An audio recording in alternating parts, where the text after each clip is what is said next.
हमारी एक यूनिवर्सिटी रोहतक में विजुअल आर्ट्स की एक यूनिवर्सिटी है, रामविलास जी ने हमें कहा कि इसका नाम दादा लक्ष्मीचंद जी के नाम से, हमने उसी समय स्वीकार किया, रामविलास जी उस यूनिवर्सिटी का नाम दादा लक्ष्मीचंद जी के नाम से वो यूनिवर्सिटी अब कहलाएगी।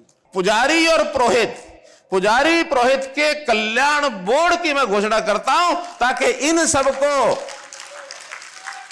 सबको उचित मानधन मिले और उसमें भी इनका जो काम है, एक पुजारी को कुशल वर्कफोर्स, एक कुशलता के नाते जैसे अलग अलग पे स्केल होते हैं, तो एक कुशलता के आधार पर इनका मिनिमम वेजेस, न्यूनतम आय, इसको फिक्स किया जाएगा। जो हमारा गौड़ ब्राह्मण आयुर्वेदिक कॉलेज है, हर साल उसको सीटों के लिए सैंक्शन मांगनी पड़ती है, तो आपकी जानकारी के लिए इस साल की 100 बीएमएस की सीटें ये मंजूर करके हमने भेज दी हैं ताकि 100 बच्चों को और एडमिशन मिल जाए। और साथ ही वहां पर एमएस और एमडी की मांग है, 7 सब्जेक्ट में 5-5 सीटें, 35 एमएस एमडी की सीटें भी हम अपनी ओर से मंजूर करके केंद्र सरकार को भेज रहे हैं ताकि तुरंत वहां से परमिशन मिले और इस बार का एमएस और एमडी का एडमिशन उन बच्चों को वहां मिल सके। हमारे मेडिकल कॉलेजेस बन रहे हैं, लगभग हर जिले में एक मेडिकल कॉलेज हो जाएगा। अभी कैथल मेडिकल कॉलेज की नींव ये रखी जा चुकी है, लेकिन नाम नहीं रखा था। हमने तय किया है कि कैथल मेडिकल कॉलेज का नाम भगवान परशुराम मेडिकल कॉलेज रहेगा, ये भी जानकारी आपको देनी। तो एक बड़ी घोषणा मैं ये कर रहा हूं कि भगवान परशुराम जी का जन्मदिन अक्षय तृतीया ये गजेटेड हॉलिडे होगी और ये इस साल से लागू हो जाएगी। वो जमीन पैरावर की गौड़ ब्राह्मण कॉलेज को मिलेगी, ये तय है। 2009 से ये जमीन लीज पर ली गई थी, 2042 में खत्म होनी थी। अब 2022 से नए सिरे से और 33 साल के लिए 2055 तक इस लीज को रिन्यू किया जाएगा। भगवान परशुराम जी के ऊपर एक मन में यह भी विचार आया है, उनके चित्र से एक पोस्टल स्टैंप, डाक टिकट ये जारी की जाए। अब ईपीबीजी का मामला क्या था सुनिए। इसमें 10% का आरक्षण उन लोगों के लिए था जिनको बाकी आरक्षण कहीं नहीं मिलता। अब ये योजना पहले यहां बनी थी हरियाणा में, बाद में यही योजना केंद्र सरकार ने बना दी, नाम दूसरा था इकोनॉमिकल वीकर सेक्शन, EWS। 10% का जो आरक्षण यहां था वही सेंटर में था।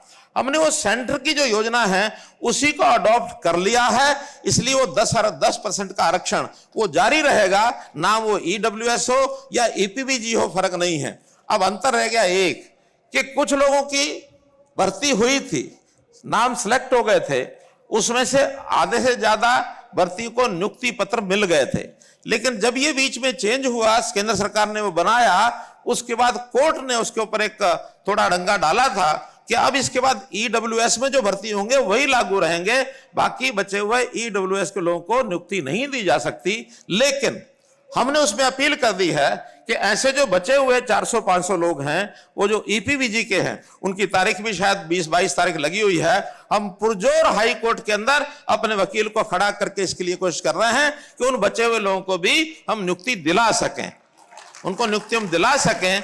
ये हम 20 और 22 तारीख के आसपास इसका निर्णय हम करवाएंगे। एक जो विषय रह गया है जिसके बारे में अभी नीचे से आवाज उठ रही थी, और वो विषय है दोलीदार। मुझे पता है ये भी बहुत से लोग इससे प्रभावित हुए हैं। ये जब दोलीदार का कानून बना था उस समय इस पर बहुत ज्यादा ध्यान नहीं दिया गया। बाद में जब ये कोर्ट में चैलेंज हुआ तो उसके अंदर कई बातें आई। हमने एक अमेंडमेंट उसमें किया था कि कोर्ट का जो रास्ता साफ कर दें। अब जो साफ हो गया है वो आपको बता रहा हूं कि इसके अंदर 2 हिस्से हैं। एक प्राइवेट जमीन जो लोगों ने अपने पंडितों को, दोलीदार, भोंडीदार, जो भी कुछ नाम रखे हैं, उनको दी हुई है। एक है जो सरकारी जमीन है, पंचायती जमीन है या नगर पालिकाओं की जमीन है, वो भी उन्होंने दे दी। अब जो एक्ट बना करके केंद्र की भी मोहर उस पर लग गई है, वो अभी कुछ दिन पहले ये फैसला हो गया है कि जो प्राइवेट जमीन है, लगभग 1700 कुछ एकड़ है, जो बहुत गरीब छोटे छोटे परिवारों को और मिली हुई है गांव के अंदर, वो सारी प्राइवेट जमीन का जो दौड़ीदार का एक्ट है वो फाइनल करके वो जमीन छूट गई, वो उनको दे दी है। जहां तक जहां तक सरकारी जमीन की बात है, सरकारी जमीन में भी जो ग्रामीण क्षेत्र की जमीन है, जो पंचायतों की जमीन ग्रामीण क्षेत्र की, उसमें भी यदि मकान बनाने के लिए या खेती करने के लिए थोड़ी जमीन दी जाती है, उसका भी प्रावधान मैंने करना है, पॉलिसी बनानी है। लेकिन उनको परिवारों को भी खेती के लिए और जो मकान के लिए आवश्यक जमीन उसको छोड़ने का एक्ट भी हम बना देंगे, उसमें कहीं कोई कठिनाई नहीं आएगी। जहां तक करनाल की स्थानीय योजनाएं हैं, जैसा मैंने बताया है, अभी एक चौक का नाम फुआरा चौक, जो भाई मतीदास सतीदास छिपड़ चौक, वो हमने रख दिया है। एक जमीन का विषय आया है कि इनको कोई धर्मशाला के लिए जमीन, तो इसमें भगवान परशुराम सेवा सदन के नाम से एक 2000 मीटर का प्लॉट, ये इनको, क्योंकि वो एचएसपी का नियम है, उस नियम के आधार पर अप्लाई करेंगे तो उनको दे दिया जाएगा। तो इस प्रकार से 2000 एकड़ का ये प्लॉट, और केवल करनाल में नहीं, और भी जगह पर जहां जहां जरूरत होगी धर्मशाला के लिए आप लोग अप्लाई करेंगे, तो उसमें हम पूरी कोशिश करेंगे कि जल्दी से जल्दी वो जो नियम पॉलिसी है उसके हिसाब से ये प्लॉट दिए जाएंगे। इसी प्रकार ये जो भगवान परशुराम जी का चौक है करनाल में, उसका रेनोवेशन करना है, अपडेशन करना है, क्योंकि बहुत पुराने समय से उसका रखरखाव नहीं हुआ, उसका रखरखाव भी किया जाएगा। और भगवान परशुराम चौक से गांधी चौक तक वो जो मार्ग है, जो डॉक्टर कल्पना चावला के कॉलेज के सामने वाला मार्ग है, उसका नाम भगवान परशुराम मार्ग ये भी रख दिया जाएगा, ऐसा भी हमने निर्णय लिया है। एक हमने कहा है कि कोई शहर के अंदर बड़ा कोई पार्क यदि हमको मिलेगा, अभी ढूंढ रहे हैं हमारे लोग, अगर बड़ा पार्क कोई मिलता है तो वहां भगवान परशुराम जी का एक स्टैच्यू ये भी लगवाया जाएगा, ऐसा भी हमने यहां के लोगों को विश्वास दिया है। कुछ धर्मशालाएं हैं यहां करनाल में, कुछ धर्मशालाओं को तो पैसा हमने रिलीज किया है, हमारे पास आ गए थे एप्लीकेशन लेकर के, उनको दिया है, वो मान भी गया कि हमको मिला है। लेकिन 2-3 धर्मशालाएं ऐसी भी हैं जिनको वो मुख्यमंत्री का जो सहायता कोष होता है, जो उसमें डिस्क्रिप्शन कोटा है, वो नहीं मिलता है।